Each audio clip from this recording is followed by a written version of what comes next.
Let me pause and turn to my titans of tumult. First, Amy Ridenour, chairman of the National Center for Public Policy Research. Amy, always a blast. How are you today? I'm doing great, Alan. Thank you. Also on board, Robert Weiner, Democratic strategist, columnist, and former communications director for Clinton drug czar General Barry McCaffrey. He's also former communications director for Congressman Rangel and Conyers of New York and Michigan, respectively. Bob, good to have you back. It's a pleasure, Alan, and we have news. Just 10 minutes ago, the president accepted the Senate resolution that just passed 10-7 that limited the overly broad resolution that he had offered. This one puts a 60 and 90-day limit on it and says it must be with no boots on the ground. That's going to be a counterweight to the other group that he needs to please, who say, unless we demonstratively reduce the regime's capability, it's a waste of time. We'll get into that in just a bit. Amy, let me go to you. During the president's recent visit to Stockholm, Sweden, he was peppered by reporters over his red line standard and was asked about whether or not he would strike Syria regardless of congressional approval. He was further asked if a strike was necessary in order to preserve his credibility, since saying that if Syria used chemical weapons, that essentially would cross a red line. Now, Obama's response was that the ones with their credibility on the line, as you just heard him say, were those of the international community and Congress, not his. Amy, here's my question, though. Even if the credibility of the world and Congress were supposedly on the line, how does that alter the status of his own? I mean, how does that get him off the hook for a statement he made all by himself without any help from the international community or Congress? Amy Ridenour. Well, it does not get him off the hook. And let's keep in mind this. He ran for the office of president twice. He has the responsibilities of the office of president. He doesn't have any more. He's not responsible for the UN. He's not responsible for France or Russia or China or any of the rest of them. But he is responsible for the office of the President of the United States. Secondly, on the question of whether or not he drew a red line, you just played it. The quote, a red line for us is. You don't need the whole thing, you just played it. He said, us can only mean the United States of America because he does not have any authority to speak for anybody else. Therefore, yes, he did send a red line. Third, and this is very, very critically important, credibility does not come from one action, red line or no red line. The credibility that a man or a woman, if it ever happens, has as President of the United States is based on all of their actions, the decisions of their subordinates, the things that they do subsequent to making statements, et cetera, et cetera. Like any other job in the world, it just happens to be very, very important and very, very high profile. So his credibility in the Middle East, one can judge it. I would judge it to be very poor. And we don't have time now for going into all of it. Yeah, but I want to tap into that with Bob. I want to tap into that with Bob. Bob, apropos of what you just said, isn't it fair to say that nobody likes a leader who redraws standard lines simply because he's uncomfortable with the accountability that comes with them? Isn't that fair to point out, Bob Weiner? Yeah, I don't disagree, but, anybody who isn't of two minds on this issue really isn't being honest with themselves. This started, by the way, in 1917, right in the midst of World War I, when the world signed No Chemical Weapons, the first international treaty, and the most recent ones include Syria. I was really taken, emotionally a little bit by Kathleen Parker's piece in today's Washington Post. When I'm trying to make my own mind up, where she says we are still the bravest, most compassionate, most generous nation in the history of mankind. When our allies need us, our credibility is beyond reproach. We always act decisively when the stakes are clear. The United States has to be the leader on this one. If everybody else wants to waffle, they can waffle. Well, hold it, Bob. Let's go with you on that. I want to stick with you, and then I'll go to Amy. I want to stick with you because the president kind of tapped into that as well. He went on to say in Stockholm, quote, I do have to ask people, well, if in fact you're outraged by the slaughter of innocent people, what are you doing about it? The moral thing to do is not to stand by and do nothing, unquote. So, Bob, let me ask you, if that's truly the case, why weren't the 100,000 slaughtered thus far from conventional weapons just as deserving of U.S. intervention as the 1,400 killed by sarin gas? Or is this another movable standard wherein it's okay to stand by and do nothing as long as the children are crushed by rolling tanks versus being poisoned by chemical weapons? It is different when people twitch, when their eyes water, when they are in nervous convulsions. The world has made a decision that chemical weapons are one notch up and no one should do it. Even criminals have codes. And this is one which the world has adopted. So the other thing, Alan, is 140 members of Congress sent Obama a letter saying we demand that you ask congressional consultation. So he's damned if he does, he's damned if he doesn't. He asked for the congressional consultation, but also has not said that he wouldn't do it if Congress doesn't give it to him anyway. So he's trying to keep his executive authority, but he's also trying to give the American people their representation as long as they agree with him. Wow.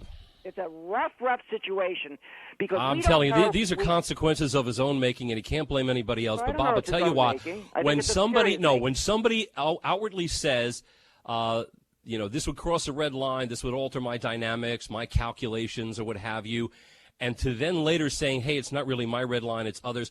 That is exactly what I've always meant about the art of movable standards, wherein people rename a thing as being something other than what it is in order to gain the ground that arguments otherwise could not. We cannot permit that, Amy Ridenhour, because if everybody gets to redraw the standard lines already failed or those standard lines making them uncomfortable, if you get to always redraw them, that means everybody in the NFL gets a touchdown because, after all, they got real close to the end zone and they tried so very hard. Where am I being too harsh, Amy?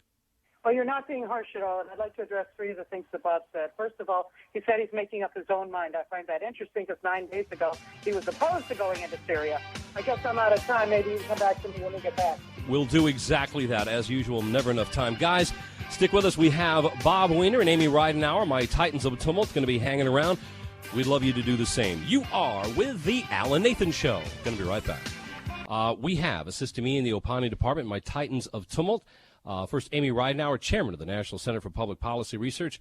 Also, Bob Weiner, Democratic strategist, columnist, and former communications director for Clinton drug czar General Barry McCaffrey. Amy, let me go back to you. You wanted to go ahead and tighten up a point. I want you to go ahead and complete that, and then we'll go ahead and resume in another direction. Go ahead.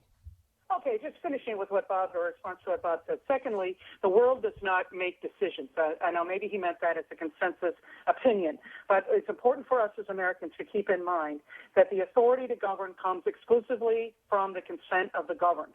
So France, Germany, China, the United Nations, none of those can make decisions for us. Only our own government can with our consent.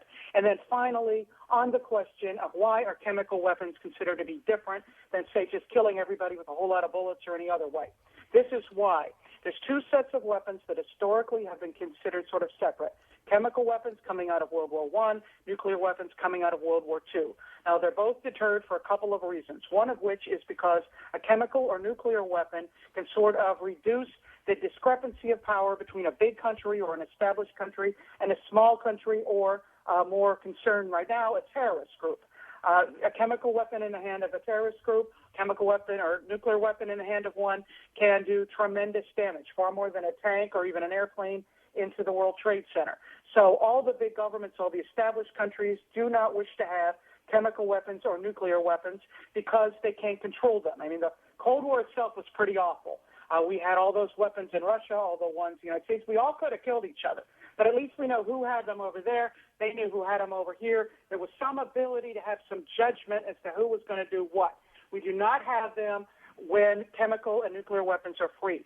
So the whole reason to go into Syria, if we are saved, which I realize is apparently mostly off the table, but nonetheless, the strategic and logical reason to do something in Syria is to keep chemical weapons from either becoming something that's used all the time, which means the terrorists can use them and have them and nobody will blink an eye until it's too late, or to just totally make it so that there aren't chemical weapons around. So it's a national security purpose exclusively. And now I'll shut up with this one sentence. The question before us is it possible for the Obama administration to do something with a military action towards Syria that genuinely reduces the chance of chemical weapons being used in this way in the future? And are they competent enough to carry it off if that exists? And they aren't showing that so far.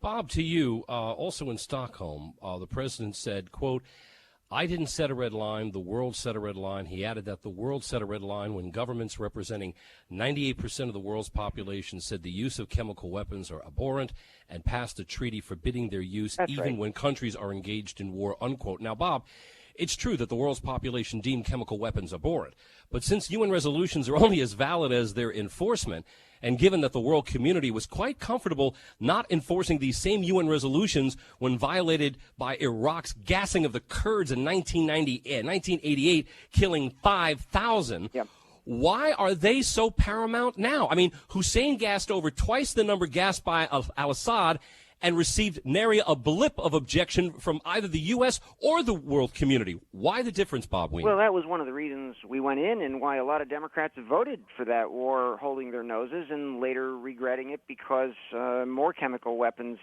later in the second Iraq war weren't found. But I want to also get to Amy's point.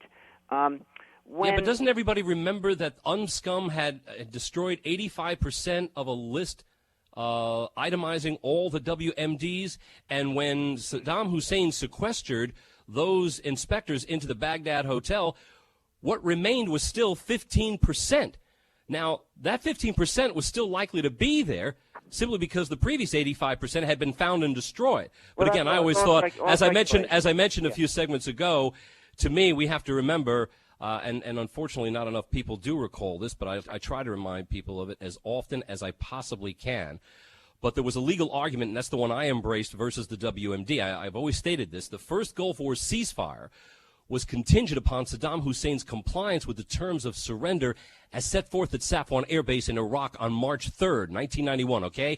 And once Saddam violated the contingency upon which that ceasefire was predicated, said ceasefire became vacated, which of course accordingly reauthorized the resumption of military action against Iraq, and the United Nations was a party to that contingency. Facts are a real pain in the ass for folks who don't like to recall them, but I remember them very explicitly, regardless of the ignorance of the majority of the mainstream media. Bob, continue. Well, if we were to honor all the treaties, every single one of them, and go into places like Rwanda that violated various treaties and so forth, we'd be all over the world, even more than we are the policemen of the world. Whoa, so then you're now making the Bob, you're making the case for people in opposition to the president's call for going against Syria as we speak. You're making the opposition's I'm saying point. We have to pick and choose, and that's what you have elected leaders to do because you only have limited resources. By the way, your hadda wouldas on the 15% and they must-haves, that's what got us into the trouble. When Saddam Hussein said to the United Nations and came with a foot-thick report and said, I've moved and destroyed all of our weapons of mass destruction, nobody believed him. It actually was true, although Hannity today was joking he must have sent it to Syria. There may be some truth to that.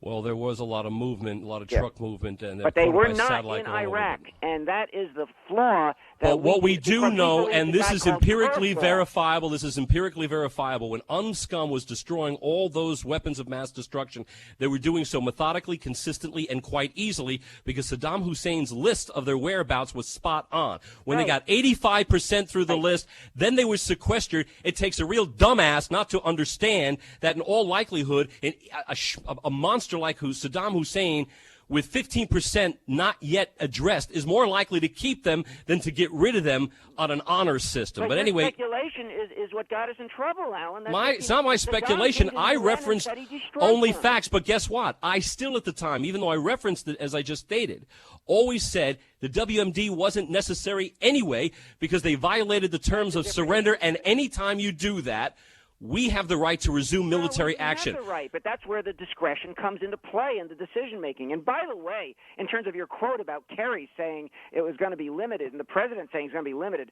the resolution that the White House sent in said use of the armed forces of the United States as he determines to be necessary and appropriate in connection with use of chemical weapons or other weapons of mass destruction in the conflict in Syria. No wonder people went nuts.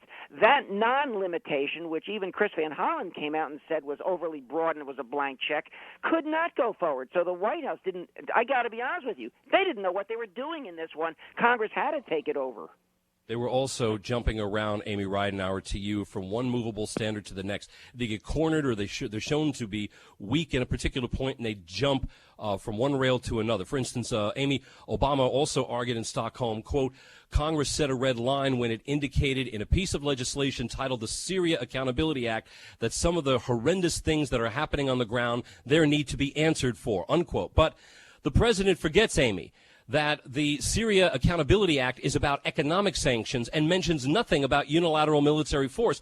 Even the Chemical Weapons Convention of which Syria is not a signatory, doesn't allow for unilateral attacks on those who are not a party to that chemical weapons convention. At what point, Amy, is this guy bound by the very laws he cites? And at what point does he stop pointing to laws that provide zero grounds for the actions he says America should take? I give you a literal answer. He's bound by all the laws. At what point he stops pointing at things conveniently for his own political reasons? Probably never until the day he draws his last breath. That said, just going back to something you said earlier, you're absolutely right about the last Gulf War. It actually should have been undertaken under Clinton. And just to agree with Bob, when he said this White House doesn't know what it's doing, that's exactly what the problem is. It does not. All right, so all three of us agree. The White House does not know what it's doing. Bob, thank you for the input. A very quick one from both of you. Are we going to attack Syria? Bob, yes or no? Oh, absolutely. Amy, yes or no? Probably, alas. Okay, I'm saying no, and I'm prepared to eat crow after the fact. Guys, thanks again. You are with The Alan Nathan Show. Stick with us.